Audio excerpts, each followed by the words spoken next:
Subscribe பண்ணாதவங்க subscribe பண்ணுங்க. அப்படியே பக்கத்துல இருக்க பெல் ஐகானையும் பிரஸ் பண்ணுங்க. மிதுன ராசி நண்பர்களுக்கான குரு அதிசார பயிற்சி பலன்கள். வாழ்க்கையில பல வெற்றிகளை பார்த்து ஏமாந்து போனவங்க தான் இந்த மிதுன ராசிக்காரங்க. வெற்றி வரா மாதிரி வரும். ஆக்சுவலாக போன குரு பயிற்சியில் வருமானம் ஜாஸ்தி இருந்திருக்கும், ஆனால் செலவு எக்கச்சக்கமாக இருந்தது. கொஞ்சம் நஞ்ச செலவு இல்லை. உங்களுக்கு சேமிப்பு, அதாவது சேமிப்பை வச்சுருப்பீங்க. செலவு எப்படி ஆயிடுதுன்னா, நீங்கள் சம்பாதிக்கிறது போக சேமிப்புலேருந்து கரைச்சிட்டே வந்துட்டு இருந்தீங்க. இப்போது குரு 3ஆம் இடத்துக்கு பயிற்சி ஆகிறார். பொதுவாக குரு 3இல் மறைவது நல்ல விஷயம் கிடையாது. ஆனால் இப்போ குரு 3ஆம் இடத்தில் மறைவதன் மூலமாக திருமண யோகம் கைகூடக்கூடிய நல்ல நிலைமையில் உங்களுக்கு அமையக்கூடிய வகையில் இருக்கார். ஏன்னா அவருடைய பார்வை பலம் 7, 9, 11. ஸோ உங்களுக்கு மதிப்பு மரியாதை உயரணும். உங்களுடைய திருமண வாழ்க்கையில் புதிய அத்தியாயத்தை துவக்கணும். நீண்ட நாட்களாக கணவன் மனைவி பிரச்சனைலாம் டைவர்ஸ் வரைக்கும் போயிட்டேன் சார், என் மனைவி சண்டை போட்டு போயிட்டா சார், அவள் எதுக்குமே அடங்க மாட்டா சார் அப்படின்னு சொல்கிறவங்க இருக்காங்க. நிறையா பொண்ணுங்க என்கிட்ட லேடிஸ்லாம் வந்து சொல்லுவாங்க, சார் எங்கள் வீட்டுக்காரர் கேட்கவே மாட்டேங்குது சார், அவருக்குன்னு எதையோ நினச்சிக்கிட்டு தப்பாக புரிஞ்சுக்கிட்டு போயிட்டாரு, ஏதோ ஒரு லேடியை லவ் பண்ணுறேன்னு சொல்லிட்டு அவரெல்லாம் வரமாட்டார் சார். இப்போ மாறுங்க. இப்போது 3ஆம் இடத்துல இருந்து கொண்டு 7ஆம் இடம், 9ஆம் இடம், 11ஆம் இடத்தை பார்க்குறாரு. உங்களுடைய தேவை என்ன, அவங்களுக்கு உங்களால் என்ன தேவைன்னு புரிஞ்சுப்பாங்க. உங்களுடைய வேல்யூ என்னன்னு தெரியும். அச்சச்சோ இப்பேற்பட்ட ஒரு பொண்ணையாக நான் வந்து மிஸ் பண்ணேன் அப்படின்னு உங்கள் கணவரும், இப்பேற்பட்ட ஒரு மனுஷனையாக நான் மிஸ் பண்ணேன் அப்படின்னு உங்கள் மனைவியும் உணரக்கூடிய நேரம் இது. அது மட்டும் இல்லை, உங்களுக்கு செல்வாக்கு உயரக்கூடிய நேரம். நீங்கள் வியாபாரத்தில் இருக்கீங்களா, இல்லை நீங்கள் வந்து எம்ப்ளாய்டாக இருக்கீங்களா, ஒரு கம்பெனியில் எம்ப்ளாய்டாக, கார்ப்பரேட்டில் எம்ப்ளாய்டாக இருக்கேன், உங்களுடைய இம்பார்ட்டன்ஸ் உணரக்கூடிய நேரம். உங்களுக்கு பதவி உயர்வு கிடைக்கக்கூடிய நேரம். சார் நான் 2 வருஷமாக 3 வருஷமாக வேலை எனக்கு தெரிஞ்ச சில பேர் 5 வருஷமாக ஒரே கம்பெனியில் வேலை பண்ணுறாங்க வித்தவுட் எனி ஹைக். சேலரி கொடுத்துருவாங்க, பதவி உயர்வு இல்லை.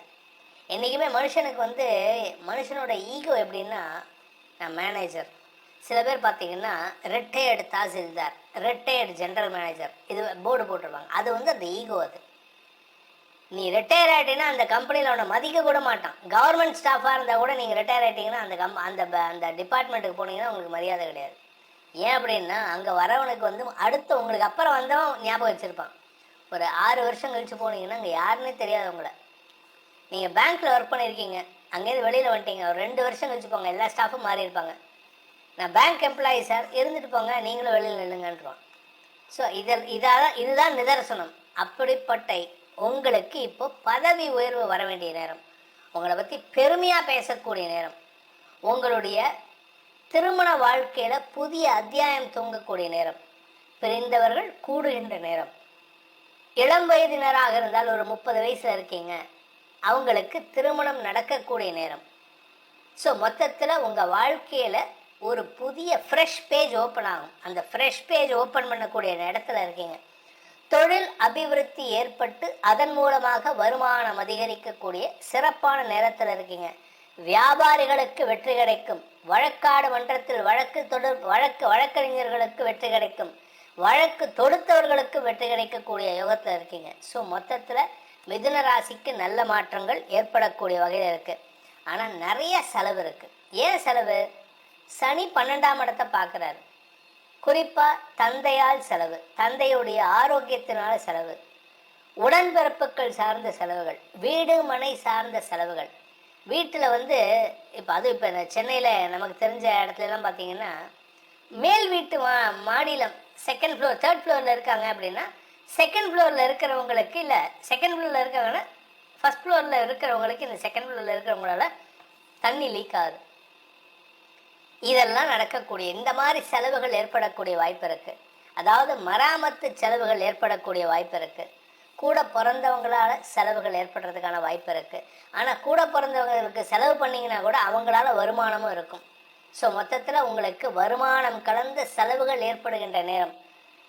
சிலருக்கு கடல் கடந்த பயணம் ஏற்படும். தொழில் ரீதியாக வேலை விஷயமா நீங்கள் கடல் கடந்து போகிறதுக்கான வாய்ப்பு இருக்குது. சார் போன தடவை இதே தான் சார் சொன்னீங்க எங்களுக்கு, ஆனால் போகலையே சார். காரணம் என்ன அப்படின்னா, இது காரணம் வந்து உடனே சால்ஜாப் சொல்கிறேன்னு நினைக்கிறீங்க. இப்போ குரு வந்து 11ஆம் இடத்தை பார்க்குறாரு, சனி 12ஆம் இடத்தை பார்க்குறாரு.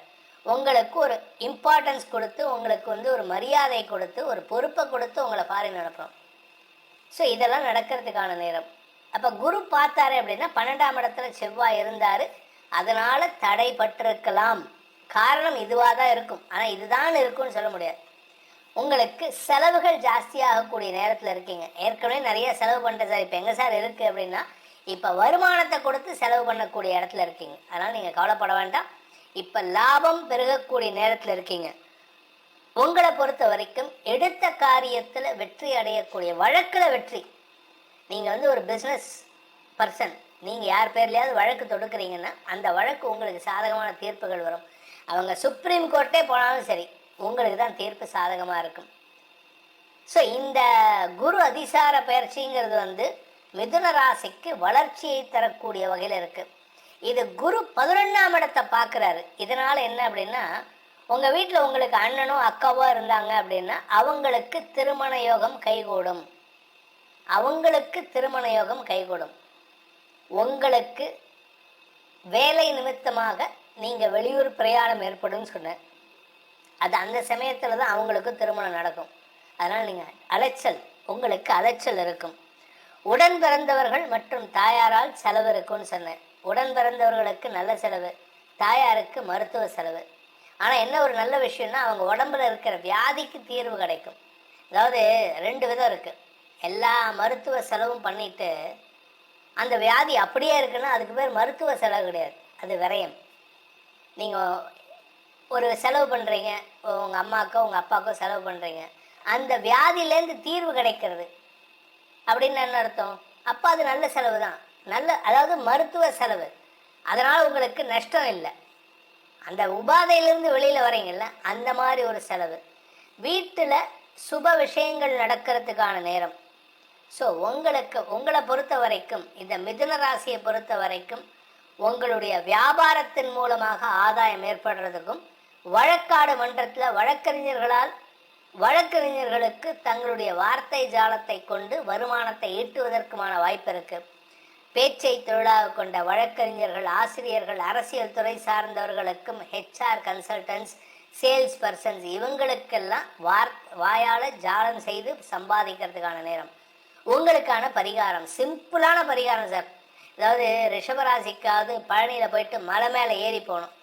உங்களை பொறுத்த வரைக்கும் மலை அடிவாரத்தில், பழனியில் மலை அடிவாரத்தில் புலிப்பாணி சித்தர்னு ஒரு சித்தருடைய ஜீவசமாதி இருக்குது. அந்த புலிப்பாணி சித்தருடைய ஜீவசமாதிக்கு ஒரு தடவையாவது இந்த 43 நாளில் ஒரு தடவை போயிட்டு வாங்க. உங்கள் வாழ்க்கையில் பல பெரிய மாற்றங்கள் உங்கள் வீடு தேடி வந்து சந்தோஷத்தை கொடுக்கும். மேலும் தகவலுக்கு எங்கள் சேனலை மறக்காமல் சப்ஸ்கிரைப் பண்ணுங்கள். நன்றி.